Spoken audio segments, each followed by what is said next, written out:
Welcome back to another video featuring the CJ4 Working Title Mod. In this video, we're going to talk about go-arounds. I'm going to talk about the procedure of a go-around and the concept of what we're doing in a go-around. So why would we need to do a go-around?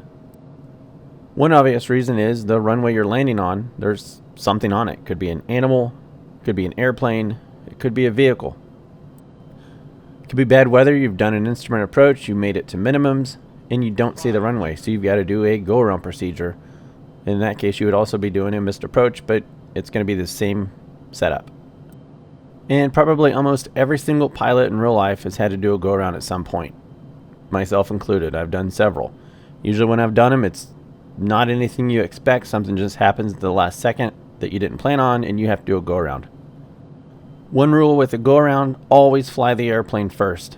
Don't talk on the radio. Fly the airplane first, get to a safe altitude, then notify ATC. I also have the approach performance from the FMS, and we have VAP and VREF on the airspeed tape. If the jet you're flying in Flight Sim 2020 doesn't have VAP, you can use REF plus 10. Let's say ATC comes on and says Tango Charlie Papa Delta 1, go around. The first thing we're going to do, we want to get this airplane sped up and away from the ground. We need to add power, so go to full power. And as you're going to full power, you can push the go-around button on the throttle. It's not there. This mod, you have to push it. It's underneath the left engine fire switch up here. Next step, flaps 15. That last notch of flaps is a lot of drag. So that's going to hinder our climb and hinder our ability to speed up. So we want to get that out of there. Then a very important part, positive rate, gear up.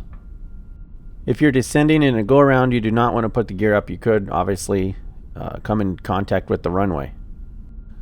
And as far as climb speed, the minimum we want to fly is VAP. And VAP is approach speed, and I do have more information on V-speeds in my V-speeds explained video. So here we're climbing, accelerating, we have flaps at 15, the gear's coming up, we have one thing left, we still have flaps out. And when do we bring those flaps up? When we're VAP plus 10. And we're well above VAP, so we can go ahead and bring the flaps to 0. And as you can see, the flaps moving to 0 right there. We're now in a normal configuration. So what's next? We would either be continuing and doing a published missed approach, which will be another video in the future, or asking ATC for direction on where they want us to go, or responding to what they've already told us. You'll also notice when we push the go-around button, it put the flight director in go-around mode. And it's going to stay there until we tell it something. It's going to ignore the pre-selector. It's just going to keep climbing at 9 degrees nose up pitch. So we're going to need to select an altitude in vertical speed or flight level change for the climb mode, or press the ALT to hold the current altitude. So to quickly review the go-around procedure, hit the go-around button and go to full power. Then flaps 15, maintain VAP or greater during the climb. At positive rate of climb, gear up. Then once the safe altitude is reached or clear of obstacles, at VAP plus 10 knots minimum, flaps up. Then accelerate to your normal climb speed. And then the very last step would be complete the after takeoff and climb checklist.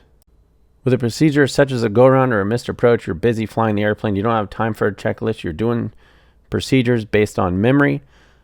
Once that's completed, then always go for a checklist.